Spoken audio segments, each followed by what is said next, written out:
자, 샤우팅할 말씀 21절입니다. 다윗이 미갈에게 이르되 이렇게 돼 있죠.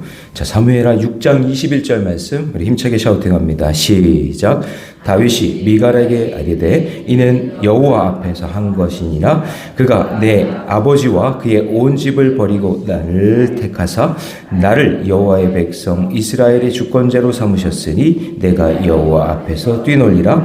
다윗이 미갈에게 이르되 이는 여호와 앞에서 한 것이니라. 그가 내 아버지와 그의 온 집을 버리시고 나를 택하사 나를 여호와 백성 이스라엘의 주권자로 삼으셨으니 내가 여호와 앞에서 뛰놀리라. 다윗이 미갈에게 이르되 이는 여호와 앞에서 한 것이니라. 그가 내 아버지와 그의 온 집을 버리시고 나를 택하사 나를 여호와의 백성 이스라엘의 주권자로 삼으셨으니 내가 여호와 앞에서 뛰놀리라. 사무엘하 6장 21절 말씀. 아멘. 할렐루야. 네, 오늘 함께 읽을 귀한 말씀을 가지고 구원의 감격을 간직하라. 구원의 감격을 간직하라 라는 제목으로 하나님 말씀 함께 나누겠습니다. 사람은 처음 은혜를 받을 때에는 감격하고 감동하고 감사해서 눈물이 나지만 시간이 지나가면 그 감격을 잃어버리게 되어 있습니다. 그게 계속해서 그 감정과 느낌이 있는 게 아니죠. 처음에 예배의 자리에 나왔을 때에 약간의 긴장과 떨림과 기대가 있고 또 처음에 죄사함 받고 하나님이 날 구원해 주셨구나 그런 거에 대한 감격이 있을 때는 막 가슴이 뜨겁고 막 눈물 나고 어떤 말 들어도 은혜가 되고 감사가 넘치고 막 그렇단 말이죠. 그런데 어느 순간 시간이 지나면 익숙해져요. 여러분 익숙한 게 무서운 거예요. 익숙한 게 좋은 것도 있죠. 익숙하면 좋아요. 뭐 이렇게 편하고 내가 경험을 많이 했기 때문에 교회도 잘 알고 사람에 대하는 거, 교회의 생리 이런 거 다 안단 말이에요.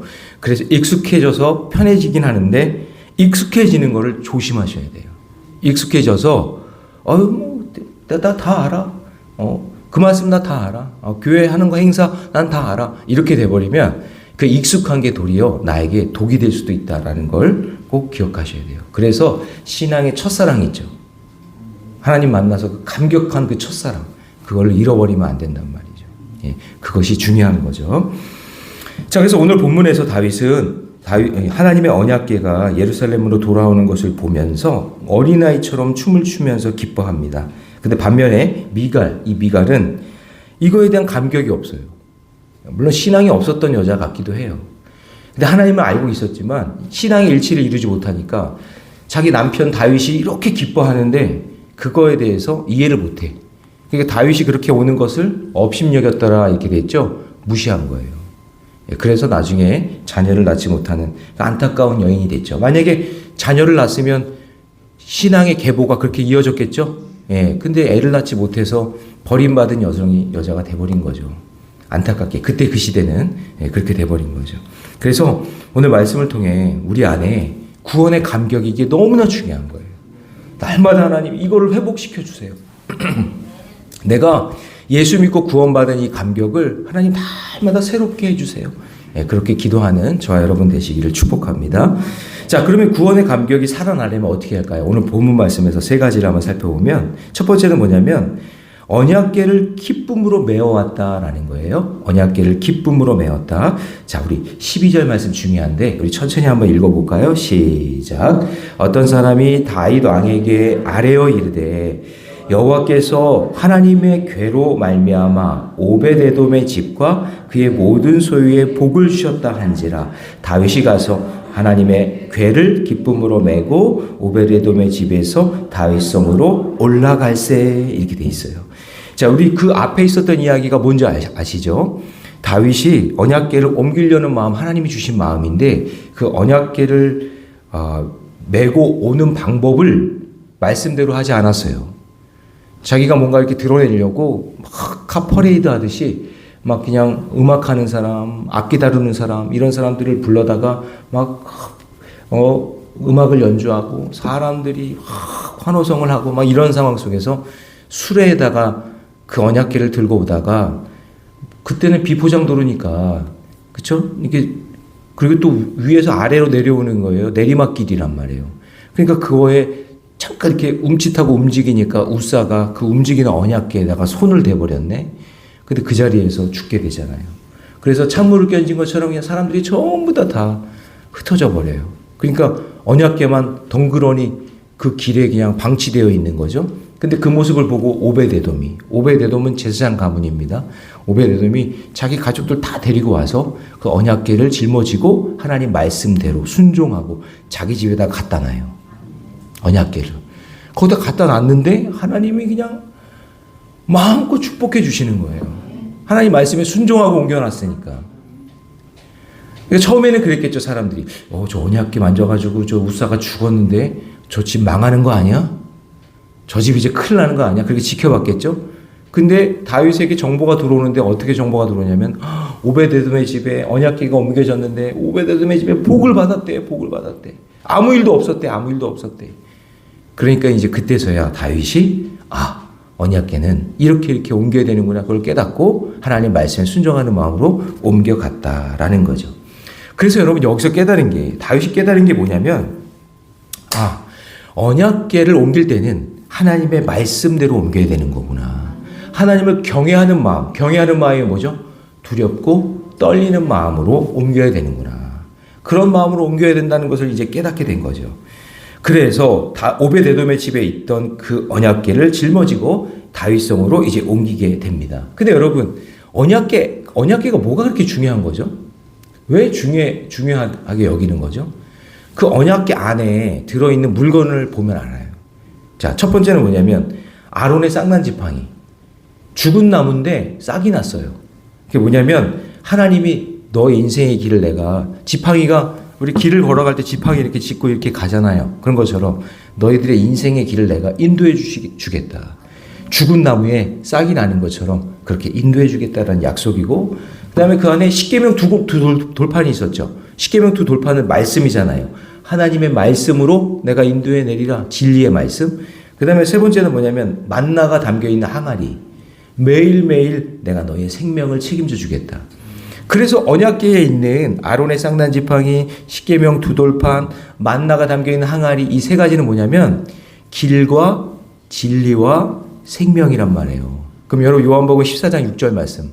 내가 곧 길이요 진리요 생명이니 나로 말미암지 않고는 아버지께로 올 자가 없느니라. 그러면 언약궤가 예표하고 있는 게 뭐예요? 예수 그리스도예요. 예수 그리스도. 내가 곧 길이요 진리요 생명이라고 했을 때 내가 누구예요? 내가 예수님이잖아요. 그러니까 그 언약궤는 예수님을 예표하는 거란 말이죠.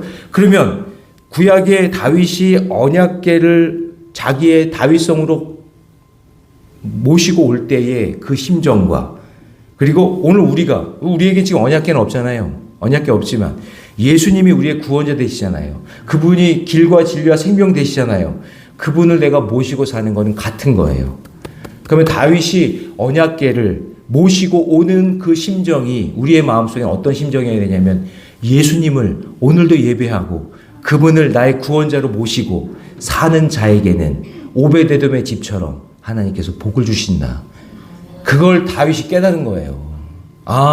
언약궤를 하나님을 모시는 것처럼 그분이 거기에 임재하시니까 우리는 어떻게 예수님을 모시는 그 심정으로 하루하루를 살아가야 된다라고 말씀하는 거죠. 그래서 우리 그 성경에 삭개오가 예수님을 자기 집에 어떻게 해요? 모시잖아요. 그랬더니 그 집에 구원이 이르렀다. 그러면서 예수님께서 그 삭개오의 집안을 축복해 주잖아요. 예, 그러니까 모시고 사는 게 이게 중요한 거죠. 그래서 언약궤의 신앙은 뭐냐면 지금으로 얘기하면 우리가 예수님을 나의 구원자로 모시고 하루하루 믿음으로 사는 거예요. 그런 인생이 되시기를 주님의 이름으로 축복합니다. 그게 기뻐하는 거예요. 그걸 기뻐하는 거예요. 그러니까 오늘 이렇게 새벽에 나와서 말씀을 듣는 여러분들 얼마나 기뻐요? 감사해요? 예? 그분 주님을 모시는 거잖아요. 예, 그렇게 살아가시기를 주님의 이름으로 축복합니다.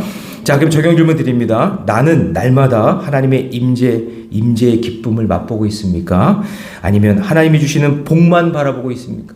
예, 여러분, 복만 바라보지 말고 그분이 내 안에 있어야만 복을 받는 거죠? 예, 언약궤가 오베데돔의 집에 있어야 복을 받는 것처럼 오늘도 예수를 믿는 여러분의 심정에 예수님이 꼭 있어서 그 복을 누리시기를 주님의 이름으로 축복합니다.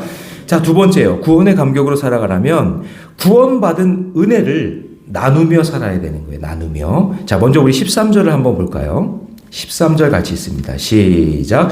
여호와의 궤를 맨 사람들이 6걸음을 가매 다윗이 소와 살찐 송아지로 제사를 드리고 이렇게 돼 있어요.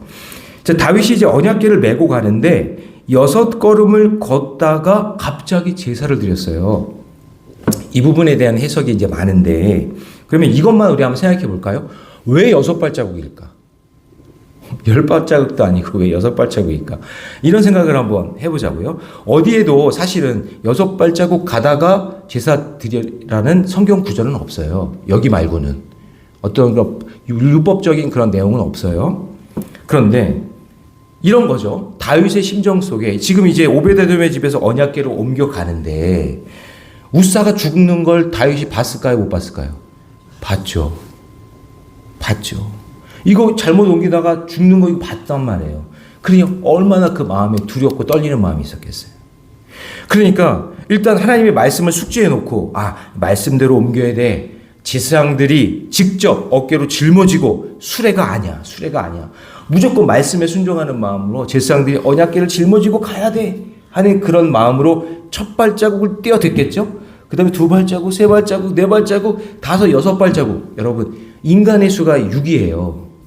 하나님의 숫자는 7이고 그래서 6발자국 가고 났는데도 아무도 안 죽었네.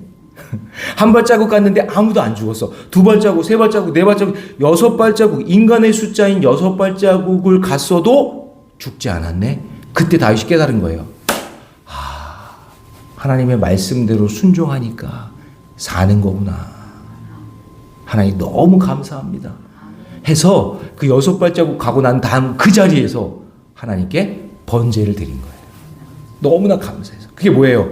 말씀에 순종하니까 살려주시는구나. 할렐루야. 다시요. 말씀에 순종하니까 하나님이 살려주시는구나. 이거를 느꼈다는 거죠. 그래서 거기서 번제를 하나님 앞에 탁 드린 거예요. 그러니까 여러분 다윗이 그게 얼마나 기뻤는지 막 춤을 추면서 찬양하잖아요.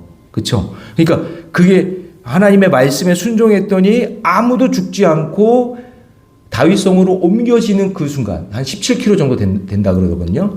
그 17km 되는 거리를 어떻게 왔는지 모르겠지만 다윗이 이게 너무나 기쁘고 감사해서 막 춤을 추면서 감사하면서 그렇게 왔단 말이에요. 자, 19절 말씀. 이게 또 중요합니다. 19절 다 같이 시작.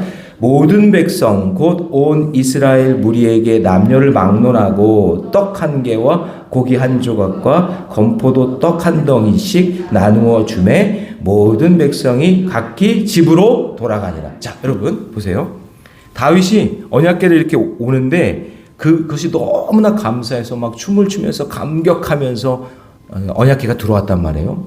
근데 그 감사와 감격을 자기만 누리는 게 아니라 거기 있던 모든 백성들에게 함께 나누기 위해서 거기서 떡과 고기와 건포도를 사람들에게 다 나눠준 거예요.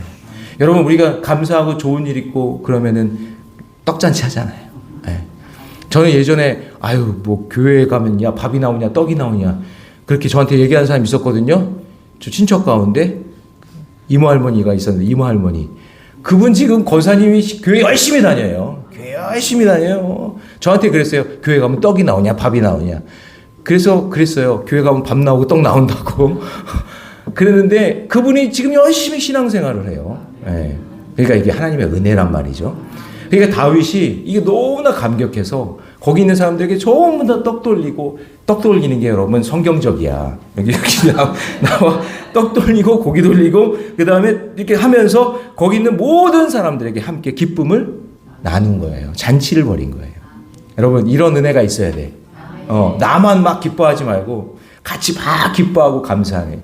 어제 그냥 제가 우승 트로피를 싹 드니까 그냥 우리 여성들이 와 하면서 같이 이렇게 기뻐하고 이렇게 했던 그런 거 있잖아요. 제가 이렇게 그 트로피를 쫙 탁 들었을 때 와 했는데 아무도 뭐야 이러면 그럼 그게 뭐야 아무런 의미가 없잖아요. 근데 같이 기뻐해주고 같이 나누는 은혜, 그게 있어야 돼요. 그러면 이걸 적용해 보자고요. 여러분 아까 처음에 얘기한 것처럼 내가 예수 믿고 구원받은 게 기뻐요? 아니 별로 안 기쁜 것 같은데. 아 진짜 감격이에요? 네. 그러면 다윗처럼 춤추면서 그렇게 살아야 돼요. 어제 그냥 김정순 권사님 그냥 백 하나 얻어가지고 그냥 얼마나 기쁜지 그냥 막 야 이런 춤추면서 이게 나를 보면서 오늘 말씀을 그때 준비하고 있었는데 야 이게 다윗이 저렇게 춤을 췄겠구나. 막 이렇게 춤을 추면서 얼마나 감사해, 얼마나 감격해. 그렇죠? 우리 성도들이 다 같이 이렇게 축제의 분위기. 그러니까 다윗이 그렇게 그 축제의 그 분위기에 감격한 그 은혜를 자기만 간직한 게 아니라 나눴다 그 얘기예요. 나눴다. 그럼 여러분 오늘도 말씀을 듣고 은혜 받은 그 내용을 나만 간직하면 안 되고 누구에게 나눠야 돼. 예, 매일매일 들은 말씀이 있으면 나눠. 내가 예수 믿고 말씀 듣는데 이렇게 내가 은혜를 누렸다. 구원의 감격이 있다. 이렇게 감사하다. 그래서 나눌 때 그때 거기서 놀라운 축복의 역사가 일어나는 거예요. 그래서 왜 다윗이 왜 사람들의 마음속에서 그렇게 성도들에게 지금도 이스라엘 백성들은 다윗 한단 말이에요. 이스라엘 백성들 그 국기 보면 국기 하얀 바탕에다가 파란색 두 줄이 이렇게 있고 가운데 별이 있죠. 그 두 파란색 두 줄은 자기 민족들은 강 두 개를 건넌 민족이라는 뜻이에요. 홍해와 요단강. 그걸 건넜던 민족이라는 뜻이에요. 그 다음에 그 안에 있는 별은 다윗의 별이에요. 지금도 다윗 같은 메시아가 오기를 원해. 바보들이야 사실 그거는. 이미 왔는데. 예수님 왔는데. 그죠? 근데 우리는 알잖아요. 그죠? 예수 믿은 그 감격이 있잖아요. 그거를 나누며 전하면서 사시기 바랍니다. 예, 다윗이 그런 인생 살았어요. 그래서 여러분 탕자가 집에 돌아왔을 때 아버지가 너무 기뻐서 안아주고 다시 반지 껴주고 한 다음에 뭐예요? 잔치 벌이잖아요. 그래서 그거 있잖아요. 돌아온 탕자 집에서 가장 슬픈 거는 소예요. 소 잡았거든. 소를 잡았거든요. 그래가지고 다 잔치를 해서 나눠준다. 그 감격, 그 감사와 감격이 저와 여러분에게 있기를 바랍니다. 자, 정형 질문 드립니다. 나는 예배를 의무처럼 드리고 있습니까? 아니면 구원의 감격을 함께 나누고 있습니까? 여러분만 누리지 말고 나누는 역사가 있기를 주님의 이름으로 축복합니다. 자, 그 다음에 세 번째는요. 이제 이게 또 중요합니다. 구원의 감격으로 살아가려면 신앙의 일치를 이루며 함께 기뻐할 수 있어야 되는 거예요. 자, 지금 모두가 다 기뻐하고 있는데 한 사람만 못 기뻐해. 모두가 다 감사하고 있는데 한 사람만 감사하지 못하고 있어. 자, 우리 20절 말씀 같이 있습니다. 20절 시작. 다윗이 자기의 가족에게 축복하러 돌아오매 사울의 딸 미갈이 나와서 다윗을 맞으며 이르되 이스라엘 왕이 오늘 어떻게 영화로우신지 방탕한 자가 염치 없이 자기의 몸을 드러내는 것처럼 오늘 그의 신복의 계집종의 눈앞에서 몸을 드러내셨도다 하니. 그러니까 다윗이요 너무 기쁘니까 막 춤추면서 덩실덩실 막 춤을 추면서 나오는데 옷이 이렇게 조금 벗겨졌나 봐. 옷을 벗겨졌나 봐요. 근데 그것을 보고 있던 많은 사람들은 아무도 그렇게 다윗에게 손가락질하거나 비웃거나 그러지 않아요. 다 이해하는 거야. 얼마나 기뻐서 저럴까? 얼마나 감사해서 저럴까? 근데 저기서 멀리서 지켜보고 있던 미갈은 아내잖아요. 아내인데 하나님의 임재보다 그 언약궤가 들어오는 것, 곧 길이요 진리요 생명이신 예수 그리스도가 들어와서 예수 믿고 구원받는 그 감격의 그 순간인데 유일하게 이 여자만 그 다윗을 보면서 업신여기고 비웃고 있는 거예요. 이게 너무나 안타깝죠. 그러니까 가족인데도 신앙의 일치를 이루지 못한 거예요. 여러분 저는요 이 본문을 보면서 다윗이 참 이 부분에 있어서는 마음이 아팠겠다. 모두가 다 함께 하는데 모두가 다 지금 감사하는데 그렇게 함께하지 못하는 가족이 있다라는 게. 자, 21절 같이 있습니다. 21절 시작. 다윗이 미갈에게 이르되 이는 여호와 앞에서 한 것이니라.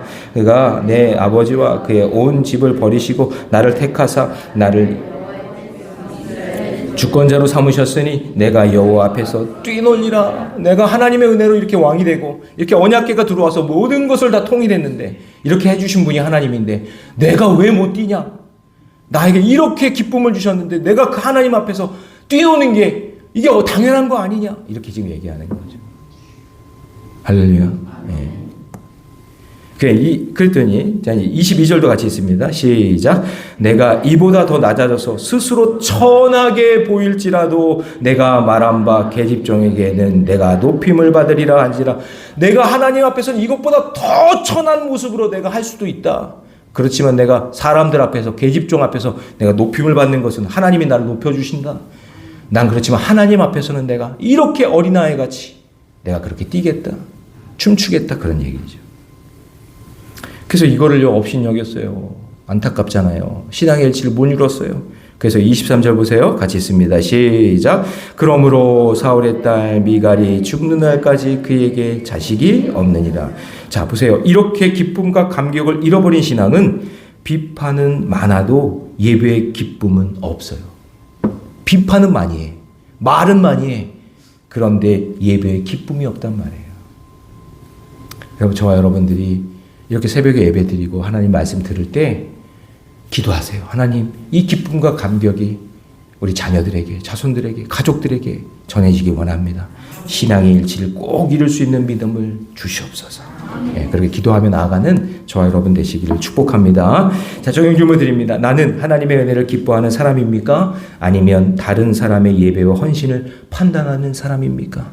여러분, 혹시 우리 교회에서 누가 막 춤추고 은혜 받았다, 감격한다, 그렇게 얘기할 때 여러분 비웃지 마세요. 그 사람은 그게 자기 인생의 최고의 찬양의 모습이잖아요. 여러분, 길거리에서 노방전도하거나 전도지 나누고 예수 천국 불신 지옥 그렇게 전도하는 분들 업신여기지 마세요. 여러분들이 못하는 일을 그분들은 하고 있는 거잖아요.